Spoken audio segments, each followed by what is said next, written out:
Thank you so much. What an amazing room. Just want to get a sense of the people in the room. Any students in the room, current students, K through 12, college, MBA students? Outstanding, outstanding. Any of their teachers in the room? Any educators in the room?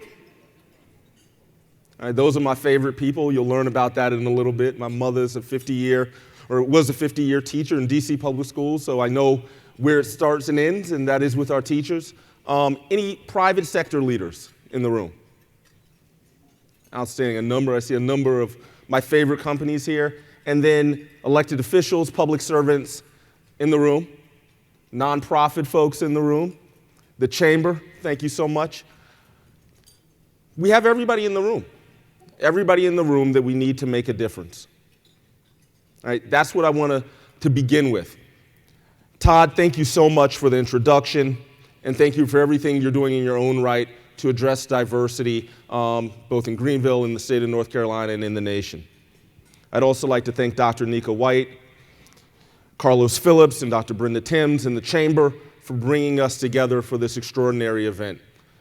I think as somebody who's traveled throughout this country and internationally, addressing the issue of diversity, it cannot go without being said that the initiative and the drive that it takes to have this discussion at this point requires immense leadership and immense foresight, and I'd like everybody to give the Chamber a round of applause for bringing us together for this event.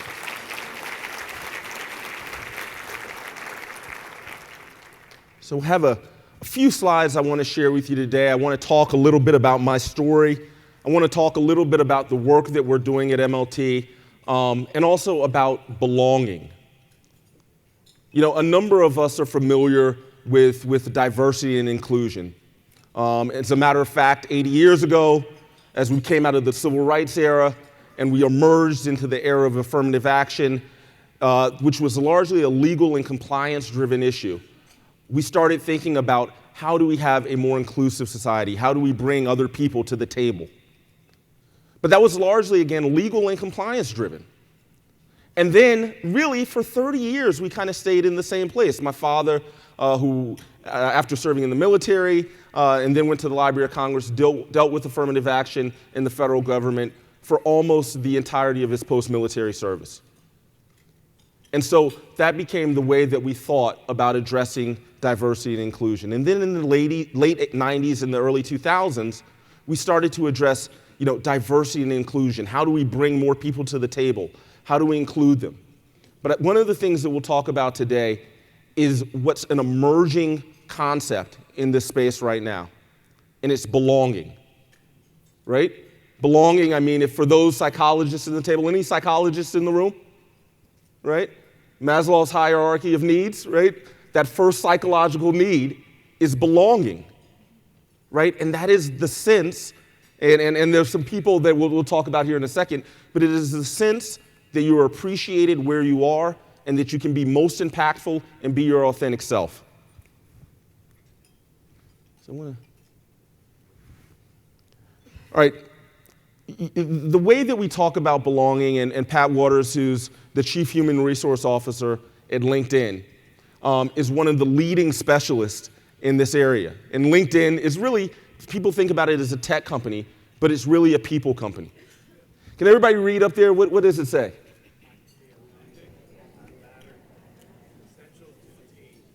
Essential to the team, all right? So the question that we find ourselves asking ourselves all the time is, do I belong? All right? Is there anybody in the room that has ever questioned whether they belong in any environment, just by a show of hands?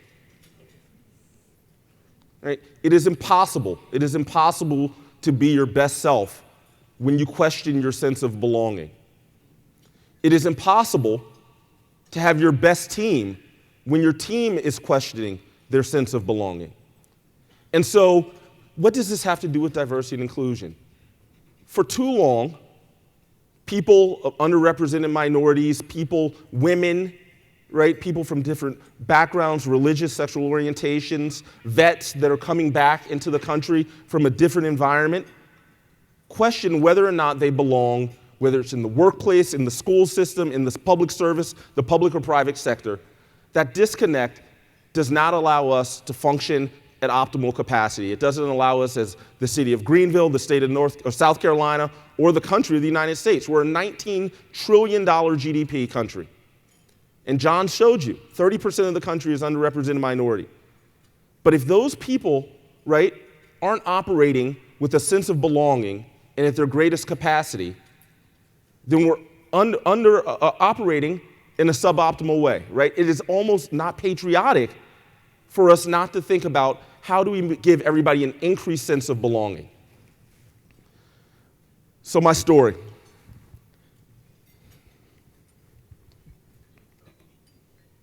There we go.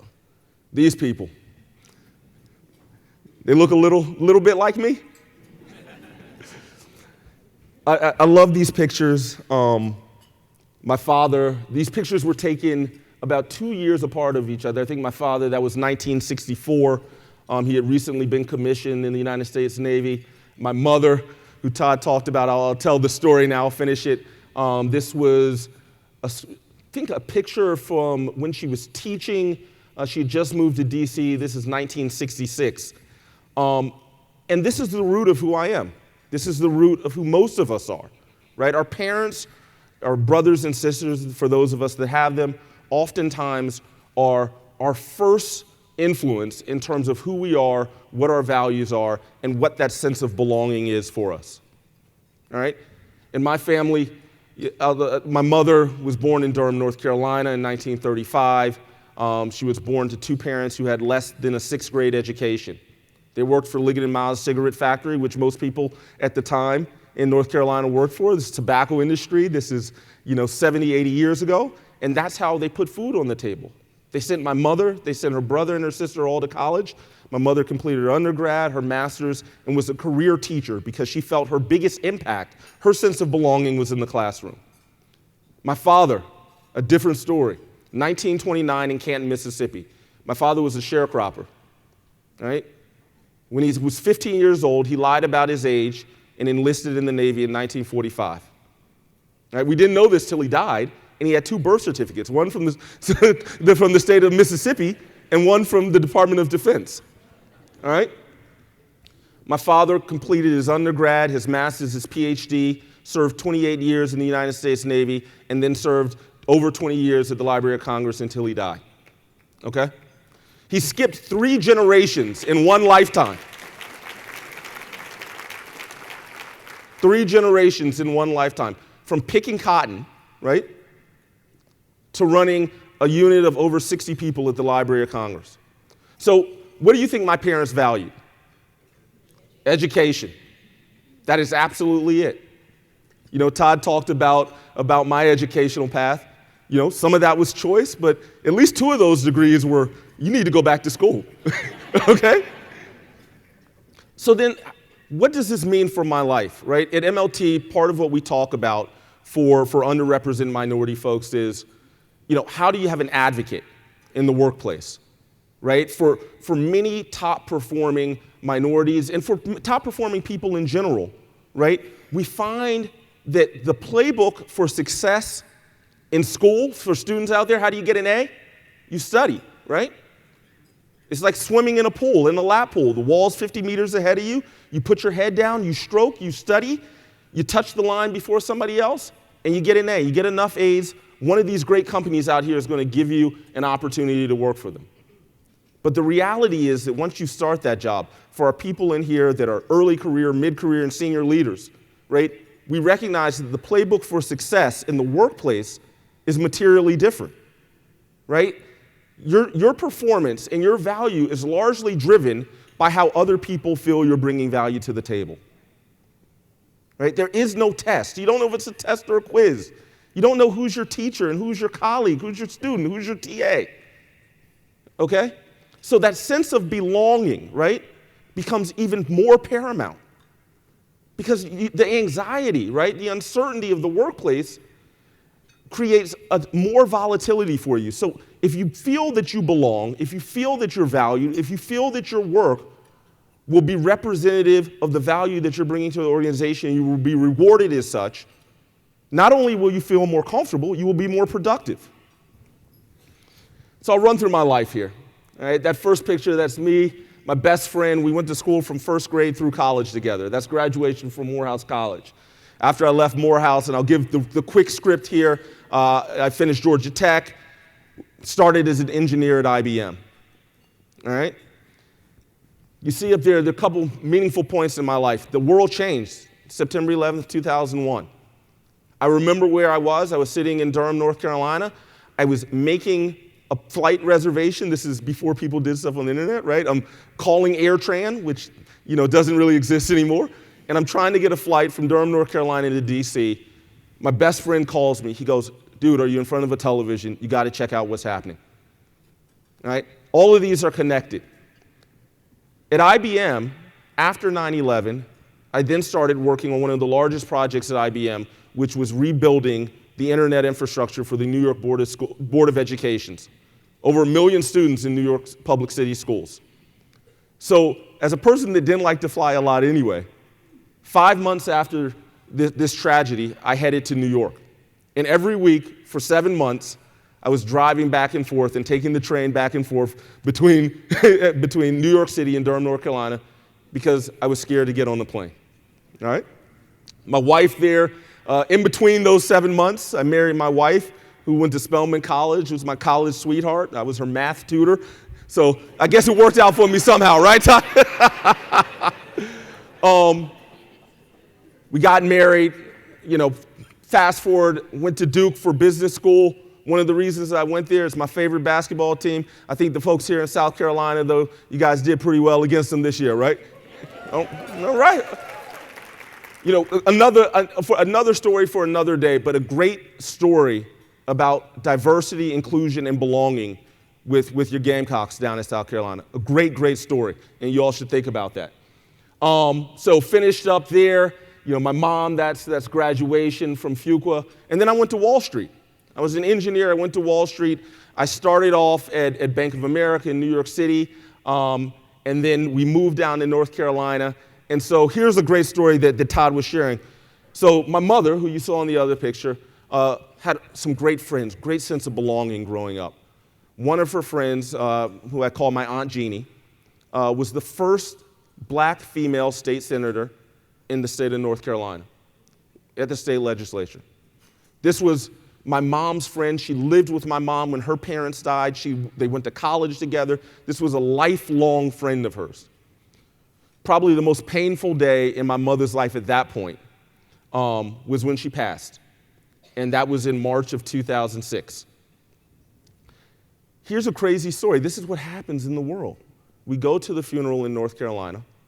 I'm reading a copy. It's the April 2000 version of Black Enterprise. Now, I am a telecom analyst covering telecom stocks at Bank of America. I flew down to go to the funeral with my mother, and I opened the magazine, and there's a gentleman, Isaac Green, who's a portfolio manager, Piedmont Investment Advisors, and he's in there talking about AT&T. And I'm thinking, wow. And I look up, and we're both there at the gate at Southwest, leaving North Carolina, and the guy is sitting right here, just like you are. Now, I talk to hedge funds, I talk to pension funds, I talk to a ton of clients, but I've never had a guy in a magazine that close to me. Right? Here's the thing. Isaac is a guy like me. He's a Duke grad, Columbia Business School, a black man who's running a multi-billion-dollar portfolio that manages money for the state of North Carolina, New York Teachers Common Fund, Chicago, police and fire. And he's sitting that close. And my mom says, why don't you go talk to him? And I'm thinking, that could be uncomfortable. But I do, right? I do. And so that is Kenny Lewis's frat brother. We're all frat brothers. Any Omegas in here? Oh, okay. All right. So here's the story. I'm at Bank of America. Times are getting tough. My wife's getting ready to start a residency, and she's applying back to UNC. Isaac and I talk for a few months. He becomes a client. Later, as 2007 starts falling apart, Bank of America gets tight, and I decide, I want to do something else. I had a firm that wanted to hire me. You may have heard of it, Bear Stearns. right? I think I may have had the last offer ever granted by Bear Stearns. It was dated March 8th, 2008. The firm didn't exist a week later, okay? But anyway, I make the decision. I decide to go to work for Isaac off of seeing his picture in a magazine and having the opportunity to meet him. It was a great experience. I could never imagine being another place as we go through what we see there, right? About 7 years later, another mid-September tragedy. The market fell apart. Anybody remember where they were September 15th, 2008, when Lehman went away?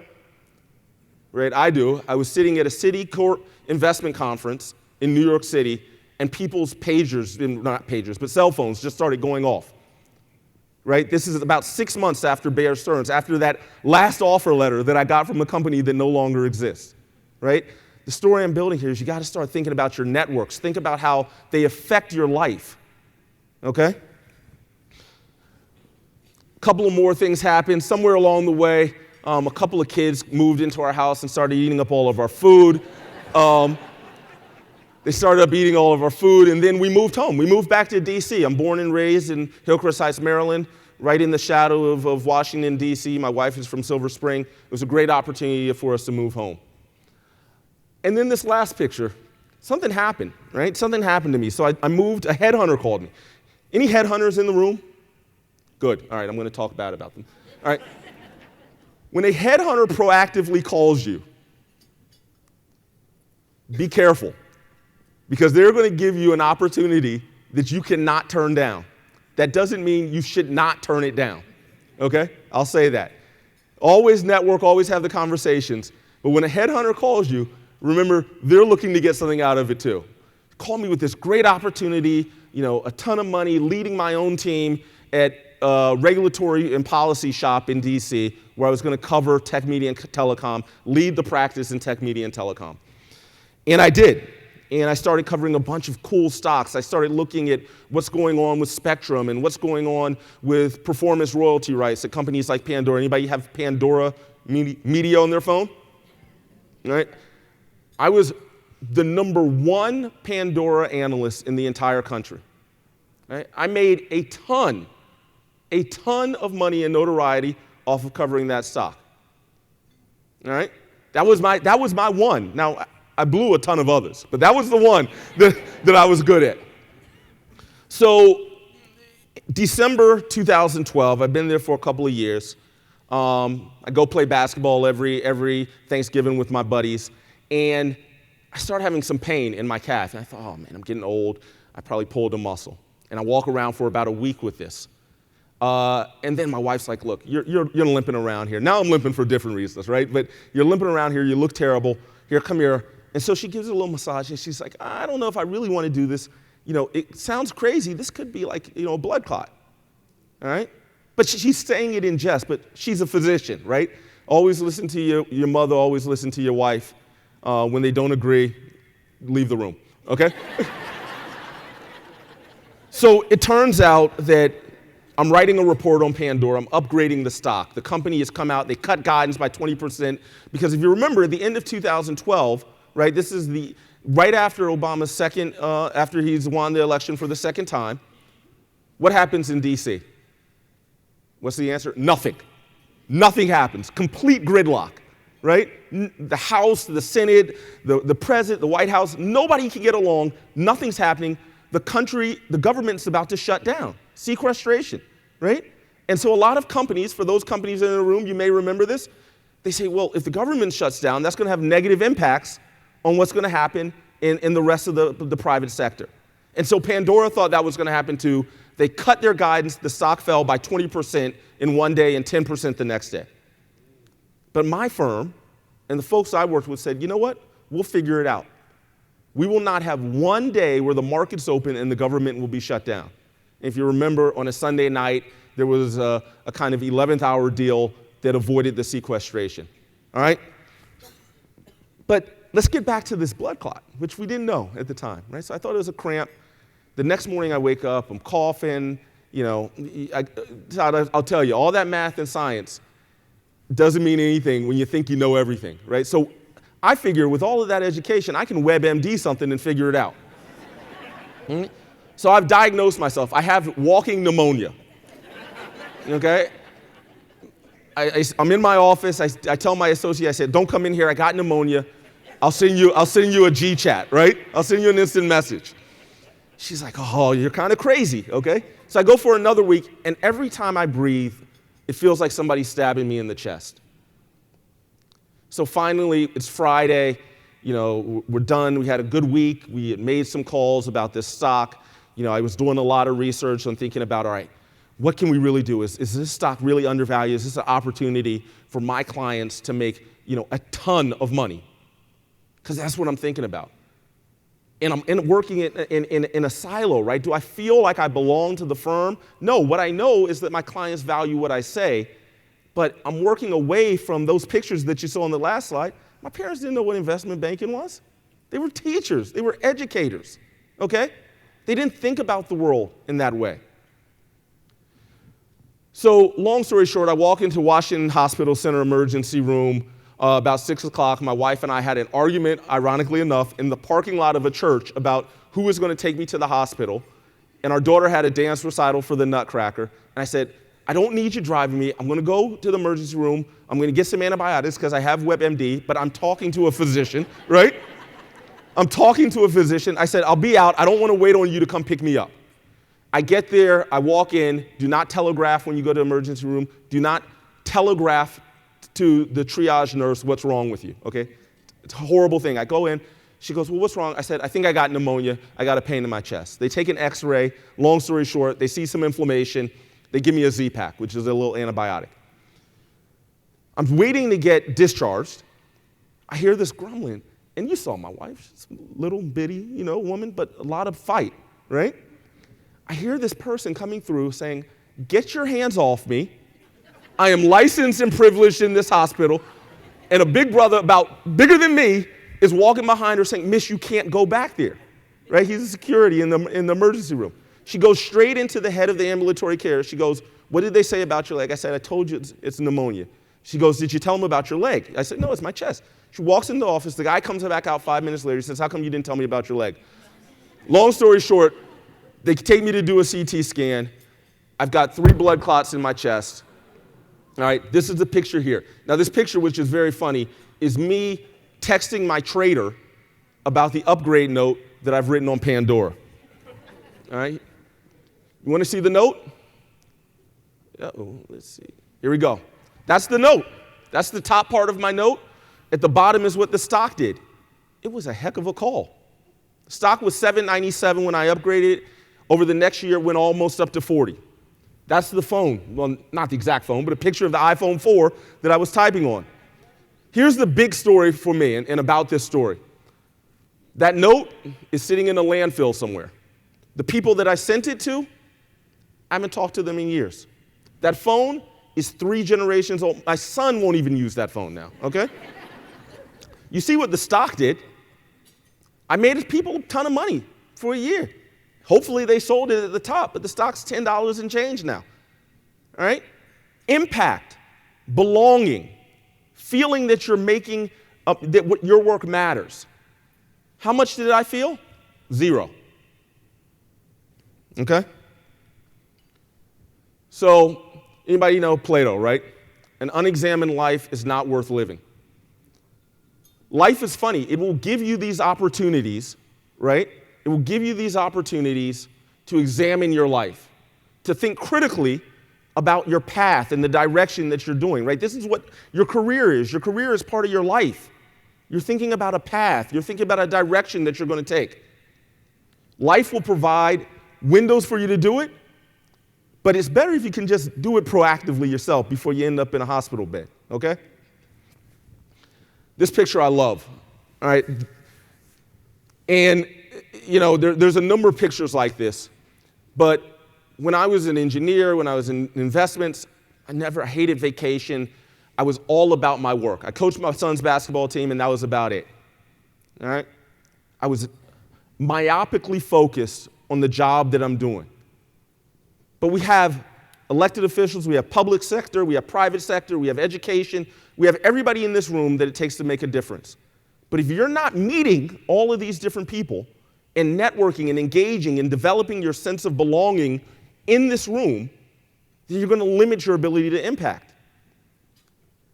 I started at MLT because I had folks that interned actually with Ken's son Marshall, that were in MLT and did the program. I had fellows and friends that I wrote recommendations for them to go to business school, and they went through the MLT program. And so I started to expand my sphere of understanding and influence in my life. And it's incredible where that thing will lead you. It led me to apply for a program with an organization called Echoing Green. They have a program called Direct Impact, which is for people that want to develop board leadership skills around board governance. Anybody know where this is? Any guess? Kathmandu, Nepal. I'm sitting in the Kaveri district. So they had a massive earthquake there in 2005. 800,000 homes destroyed, only 5% of them have been rebuilt. There's a great organization there that is part of this program. I went to visit to see the work they were doing and figure out how we can impact them. I felt like I belonged there. All right? I felt like I belonged here. But sitting in the cube, writing the investment note to upgrade a stock, which is going to fall back down, none of those people are going to be your friends. None of those people are going to call you. The phone you write them on will be obsolete in 18 months because Apple is a machine. Okay? That is not the sense of belonging. So I encourage everybody to expand their lives. So quickly, I'll talk a little bit about what we're doing at MLT.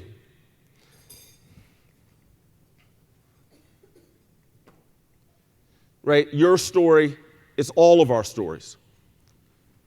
When we think about our pathways, right, whether you're just coming into the workplace, graduating school, or you're a senior leader, right? When you're on this mountain, just like those mountains in Nepal, right?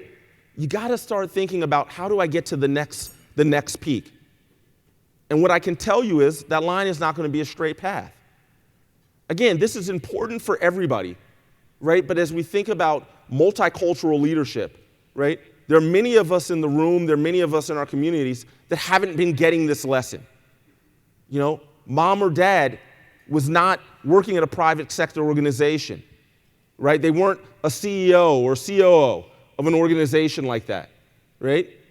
They weren't working in public sector. They weren't an elected official. So the dinner time conversations were not about this, right? It was about do your math, right? Finish your spelling words, and finish your report. And that was my life. That's what my parents cared about. Retention and promotion. We always need to be thinking about, in our job, are we happy where we are? Are we fulfilled where we are, right? And what is it going to take to get us to that next level? And then for the young people to the more senior people, as you move from analytical skills and development to behavioral skills and development that are needed for leadership, it's important to really understand where you get those from and what they are. For everybody in here at MLT, this is our secret sauce, right? Every fellow, the 6,000 fellows that have come through our organization, undergrads, MBAs, experienced hires, and senior leaders, all work from the same framework. John Rice, who you saw earlier, John played basketball at Yale. He worked for the NBA for a number of years. He almost fired me because I hit a jumper on him one time. But the point here is that much like professional athletes, right, whose talent is only fully optimized when they have the right system and the right coach, it's the same for professional talent. You will be your best when you have the right sense of understanding about what it takes to succeed in your environment and where you have somebody that's helping you do that. And so, personal clarity, we talk about it in terms of 4 steps. What are your passions? What are your gifts? What are your detractors, right? These are not weaknesses. Detractors are different. Are you chronically late? Do you not pay attention to detail? There are things that detract away from the positive things that you have. And then what are your constraints? Folks that are married, folks that have kids, folks that have physical ailments, people that have parents to take care of. We have to understand all of these things in order to develop and maximize our potential and increase our sense of belonging. And then building that roadmap, right? Working with a coach, working with a trusted advisor to get to where you want to be. And again, you guys already have the last one, Look at this room. Everybody in this room is part of your support network, or they should be. If you're a banker, if you're a lawyer like Todd knows more than lawyers. You got to. First of all, they're tough people, right? No, but really, we've got to expand our realm and our network, and that support network is best when you have people from all different sectors in it that can help you understand what the bar for success looks like. This is one of the elements that we talk a lot about. How many people in here have been in the workplace 10 years, 15 years? 10 to 15 years. How many people have ever felt that their career is stalling a little bit and they don't know why? Y'all saw me, I was on the hospital bed. That is more than a stall. That is a hard stop, okay? That is a hard stop. Reflective leadership, right? It is the concept of literally understanding how people see you and using that information to determine how you communicate strategies to lead them. If you are a leader, if you manage one single person, reflective leadership is the most important thing you can incorporate into your life. Right? Because now it requires you to literally put yourself in somebody else's shoes. Active listening. It means you have to listen as hard as you speak. Okay? Because you need to understand how people see you. You know, if all of you told me how you see me up here today, I would be more impactful in helping you and communicating the things that I need to communicate to you. All right? So reflective leadership becomes incredibly important. Feedback, learning how to take feedback, learning how to give feedback, right? Understanding what your perception is versus how you're being received. And all of these things start driving trust and credibility, which we know are the most important things to leadership. It doesn't matter whether you're black, you're white, you're Hispanic, you're male, female, you're gay, you're straight. If you're trusted and you're credible with a sense of empathy and a sense of humility, you will be a leader. That's it. It's that easy.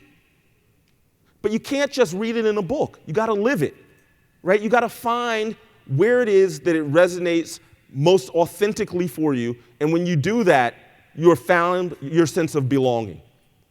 And when you find that sense of belonging, you'll get actions and results. And not only will you get them, for my teachers in the room, when you are teaching your best, not only are you teaching your best, but your students are learning the best, right? Again, it comes back to teachers for me. That's why I started with my parents. Everything for me starts with them, right? For teachers, when you teach the best, when you understand how your students see you, and you are able to adjust your teaching method to get the most out of them, that's where you're executing at the highest level.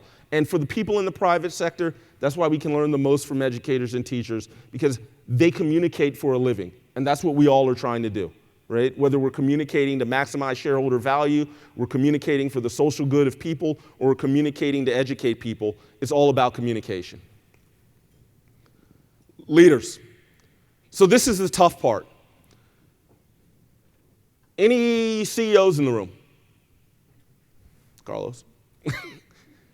Any people, CEO, hands higher, please. Outstanding. All right, you are leaders, you are culture drivers. You determine what that sense of belonging is on a systematic basis for your organization. And so the question we get a ton at MLT is, you know, and I'll generalize here. I am a white man.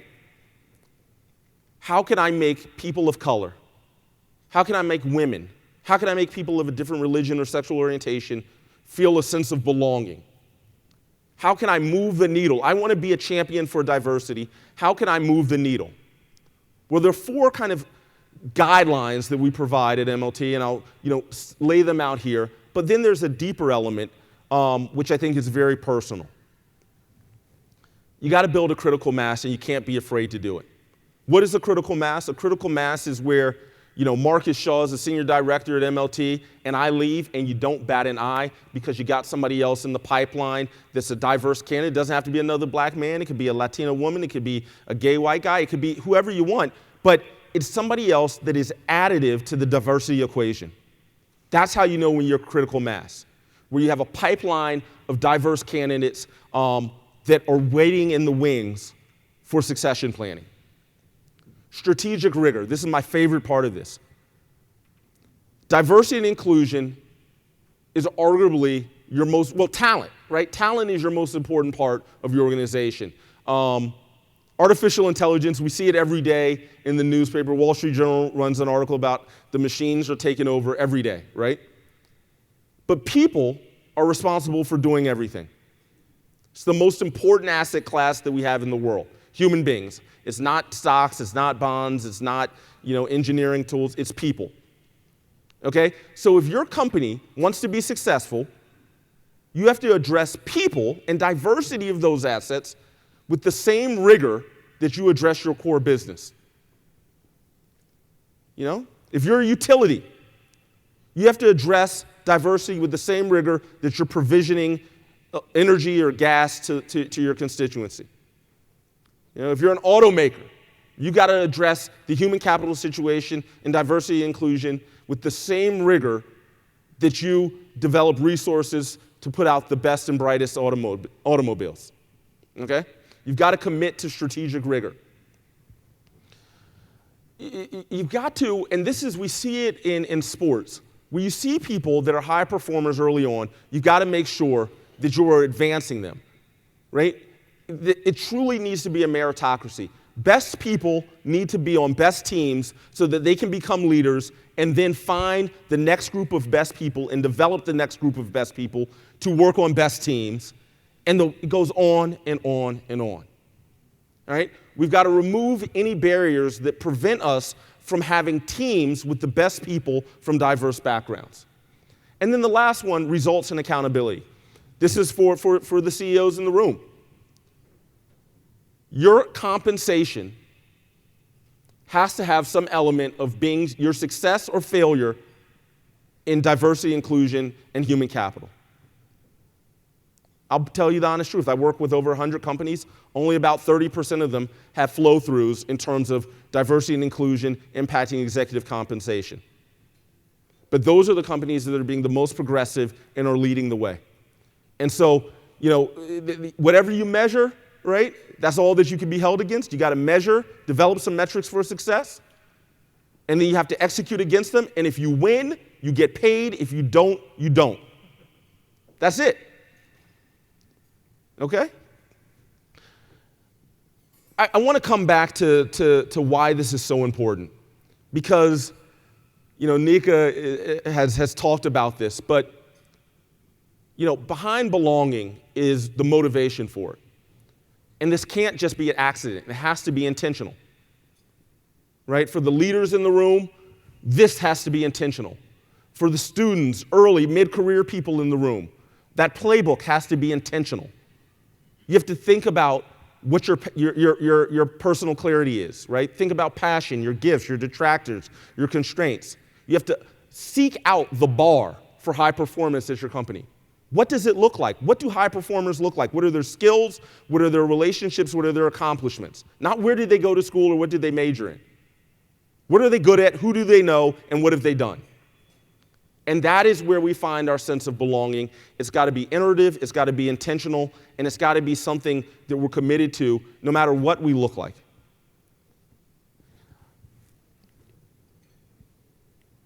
MLT is focused on this. And if you have any questions or you're interested in the organization, my email is there, the URL for our website is there. Please take a look. If you think you're a company that wants to, advance your strategy and think about your path for your diversity strategy. If you're a student or mid-career professional that is thinking, how do I be intentional about these steps of my career? Take a look. Feel free to give me an email. Thank you so much for this opportunity to speak with you, and God bless.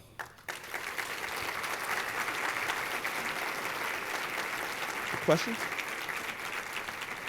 So I think we have a few minutes here, about 6 minutes or so, for questions. Does anybody moved?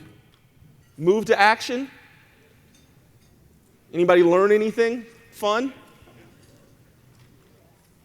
Anybody wonder how two such good-looking people made me? If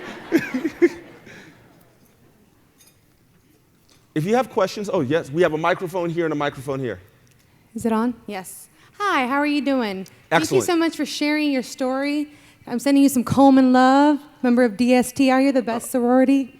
Just want to put that out there. I got some sorors in the audience. But I think that you address some really key concepts within the workforce. So my question comes in when we're thinking about like our current climate, our political climate, so many different identities that I possess, right?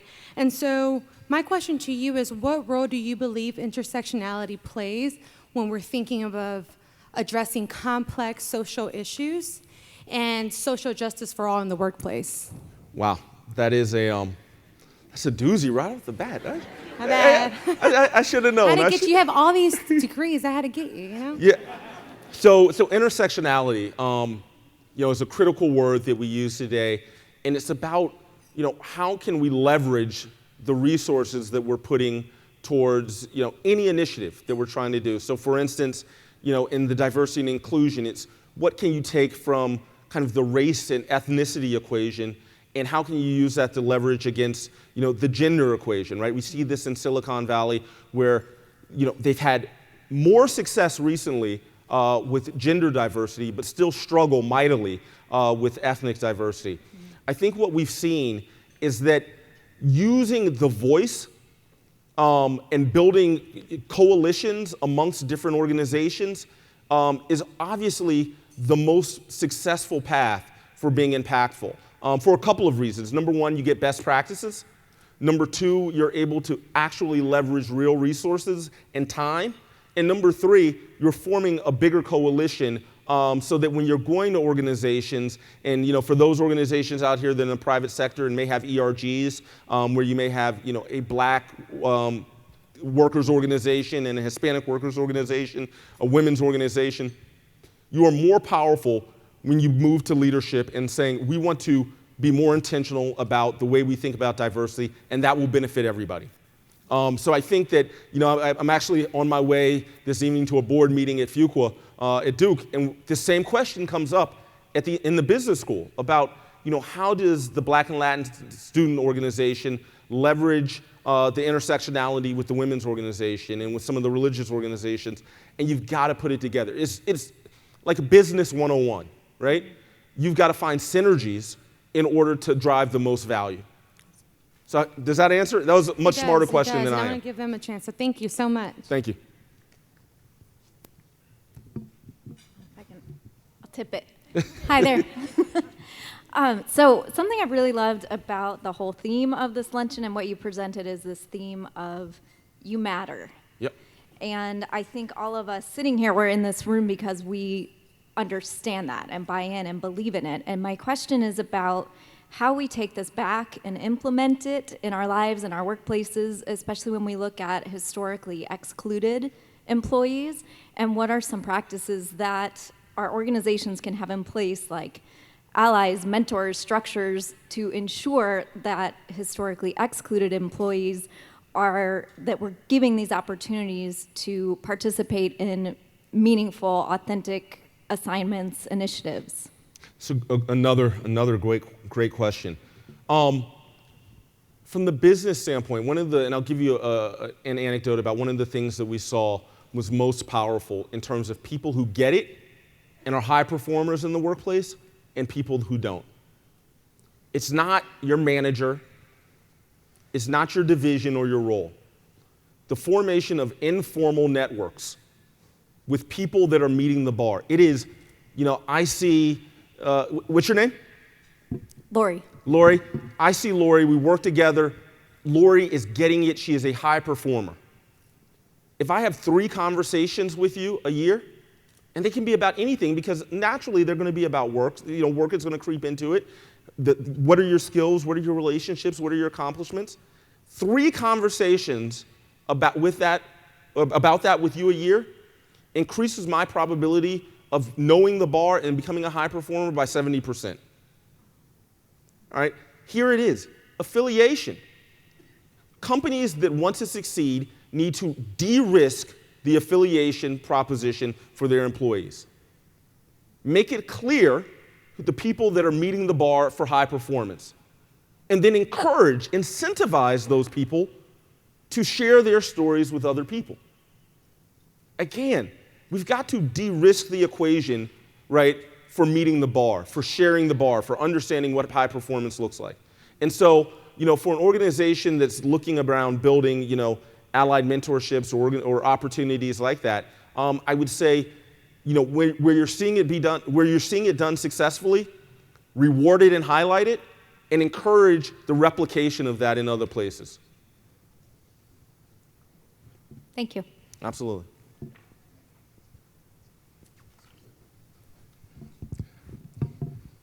Oh no, all good. All right. I would love to get your take on the recent news from Howard University, and when you talk about leadership and being intentional, Howard University has partnered with Google to create Howard West and take their computer science students through a program there, just to fill that gap in the tech world. Yep. I would love to get your thoughts on that. Yeah, this is. I think this is, and for those of you that didn't hear, so Howard University, which is a historically black college located in Washington, D.C., has partnered with Google to create a campus out in Silicon Valley. And the intent here is to bring some of the bright young computer science majors at Howard out to the West Coast so that they can better integrate with the culture and opportunities that exist in Silicon Valley. I am highly enthusiastic and encouraged by this, and Howard and Google both represent leadership in their respective places. They're both partners of ours, and so I think that this is an unbelievable opportunity to display to the market some innovative thinking around solving a problem. What I will say is it does not solve the problem, okay? What did we start talking about today? Belonging. You ever go to somebody's house that you really don't know and you get there and you're scared to sit on the couch and you go in the bathroom and you're like, I'm going to wait till I get home, and it's just, you're there, you're having dinner with them, the food is delicious, you exchange pleasantries, you're going to come back, they're going to come to your house, but you don't feel a sense of belonging, right? I believe that this is a step in the right direction, but I don't want us to say, wow, we got a black college with a campus in Silicon Valley. Now, numbers are going to go from 1% and 2% of black employees at a lot of these large tech companies to 10 or 20%. That's not how it happens. All right, it happens by, Nika, what's the word? Intentional. You've got to be intentional and consistent in your intentionality around this. I do believe that Google and Howard will make the best out of this opportunity, and hopefully other schools and companies will replicate. But for folks of us that are soldiers in this effort to make this country better through inclusion, right? That we believe and know that a sense of belonging has got to accompany all efforts like that. Thank you. One more? Good morning. How you doing? Good morning. Thank you so much. I really enjoyed your presentation today. Now, my question is, how does leadership today? I'm sorry, how does the concept of inclusion affect leadership today? Wow. All right. I thought I was going to get an easy one to walk out on. So, quite simply, and you saw it in the video, we are 30% underrepresented minorities today. Black, Latino, Native American, right? That number is probably growing every year by 1% or 2%. And by the year 2040, right, it is expected that that number will be over 50%. If you are a leader at an organization today and you are selling a widget of any kind to any consumer in this country, if you are not thinking about diversity, you will fail. Full stop. You will not be successful. All right? Organizations figured this out about the LGBT community several years ago. I have a ton of folks that we work with on those initiatives. And if you marginalize people, if you marginalize women, you're missing half of the market. And you're missing 80% of the purchasing market. Women purchase 80% of men's clothes. Do you know that? Casual Male Group is a stock I used to cover. I know a bunch of tidbits. Right? I covered thousands of stocks. 80% of the dollars spent at Casual Male Group, which is for guys like myself that are a little big and a little tall, are spent by women. If you don't understand women, don't have women in leadership, thinking about how to market to women, don't have women, throughout the pipeline, thinking about how to market to women because they're making the decision, then you're going to fail. If you're not thinking about how to be inclusive and create a greater sense of belonging in the workplace for Black, Hispanic, Native American people, you will not be successful in leading your business. That's it. So you got to get it. It is as critical to leadership as business school and finance and accounting were 20, 30 years ago. Thank you. Absolutely. Thank you all so much again. Fantastic.